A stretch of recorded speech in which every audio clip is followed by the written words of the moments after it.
Musure mekutuka maititi nekuyedza kurira musikana Ritz McLeish wakumbira ruregerero kuna maititi akati vedwe ndiregererewo ndingoriwo mwana kwakuri kufarisa. Musikana akatuka maititi achitaura kuti vane experience yekudyanana navarume vakawanda vakasiyana siyana. Iye akaedza kuzvikombe achiti iye akadana naDevhu chete asi maititi vatori negame park pamba pavo ndokuzokumbira ruregerero asi aiwa zvasvika mumadeaf ears. Welcome back to your channel. Please don't forget to like and subscribe. Saka anyora iye ndokuti pakabaizika ndinokumbira ruregerero tumaishumba maititi ruregerero kuCat family members nemauto eCat family. Maititi ndimai vedu so tinofanira kuvaremekedza.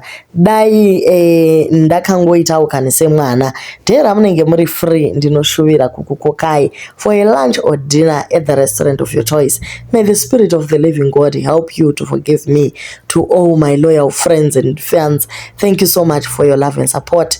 May God continue to bless you. To all the companies Takandipa Mukana to be their brand ambassador, please forgive me for portraying a bad image to the public. Ndinovimbisa ndichava mwana akanaka nekudzidzisawo vechidiki kuva ne good behavior on social media. Let love lead ndokubaisa namba dzake nekuti brand rinogona kusumudzira mama brand zvachose. Musikana paaitaura zvamaititi achivatuka nemapatsi ezvemukati hana kumbofunga kuti mabrands anorepresenta achati chii, but maititi vari kuti iwo aiwa ndazvinzwa zvangu, but I feel like this is not coming from the heart.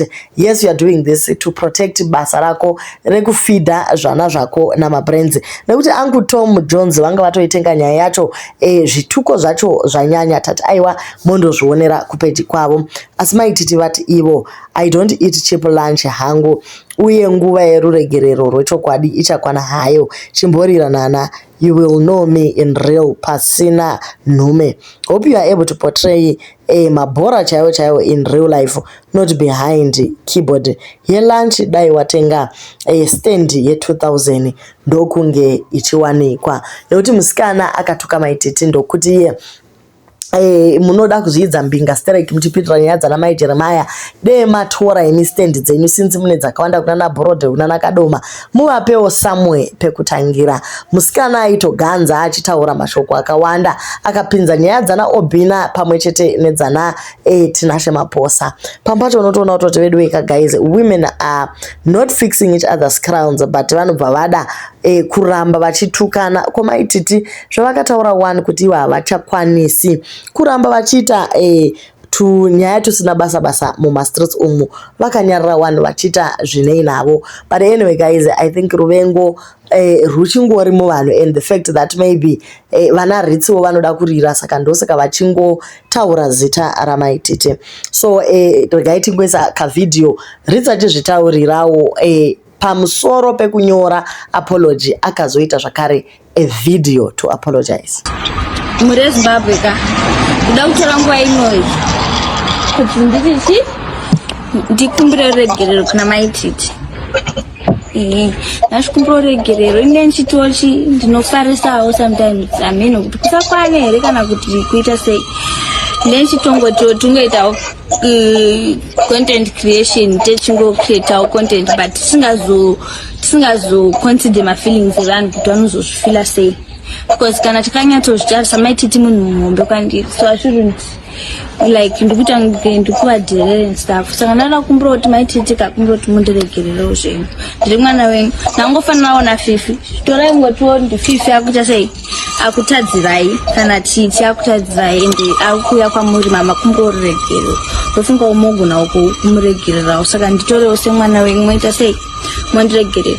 Nemunhu wese ndikambotikana naye namaloti chichitoza tichida kuti internet inakidze chichi, but handisi munhu anoda zvokutukana nevanhu stereki, asi kuti ndakukura musoro I'm becoming someone that I'm not. Saka kwesiyana namaloti nanani munhu wese that I've ever offended kumbira undiregererewo. You will never ever again kunzwa uchinziritsa tukana nanenge.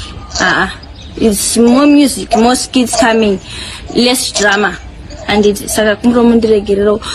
Saka izvezvi takumboneta sei takumbono joga pamwe mazama kati dzikirei funga teta kufunga nemanjere kwete.